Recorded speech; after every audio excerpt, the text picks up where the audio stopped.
प्रधानमंत्रींचा कशा प्रकारे झाला, कोणाची साथ घेतली आणि कशा प्रकारे करण्याचं आयोजन आपलं? पक्षाचा रायगडचा 19वा वर्धापन दिन ज्या खालापूर या ठिकाणी पार पडला. पक्षाचे सरचिटणीस माननीय जयंतभाई पाटील यांच्या नेतृत्वाखाली आज महाराष्ट्रामध्ये शेतकरी कामगार पक्षाची वाटचाल चालू आहे. आणि या असताना रायगड जिल्ह्यामधला हा वर्धापन दिनाला खऱ्या अर्थानं या वर्षाला खूप महत्त्व होतं. थोडंफार पक्षाला जिल्हा परिषद चर्चा समिती असेल, विधानसभा असेल, याच्यामध्ये पराभवाला सामोरं जावं लागलं.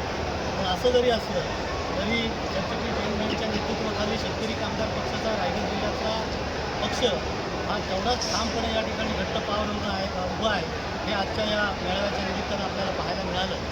आणि या मेळाव्याकरता महाविकास आघाडीतले घटक पक्ष असलेले काँग्रेसचे आमचे अध्यक्ष हर्षवर्धन सपकाळसाहेब असतील, राष्ट्रवादी शरद पवार गटाचे तरुण आमदार रोहितदादा पवार असतील, या सर्व मंडळींनी या ठिकाणी येऊन आमचा सन्मानसुद्धा या ठिकाणी वाढवला. आमच्या पक्षाच्या कार्यकर्त्यांमध्ये एक स्फूर्ती निर्माण करण्याचं काम या दोन्ही मंडळी महाविकास आघाडीच्या नेत्यांनी या ठिकाणी केलं. त्यांना मी मनापासून धन्यवाद देतो. आणि आज आपण सर्व मीडियानीसुद्धा याचं गेले 4 दिवस आम्ही याची तयारी करत होतो, त्याचं अत्यंत चांगल्या पद्धतीचं जनतेपर्यंत पोहोचवण्याचं कामसुद्धा मीडियाने या ठिकाणी चांगल्या पद्धतीने केलं. आजही आपण पाहिलं असेल हा सोहळा अत्यंत दिमागदार झाला.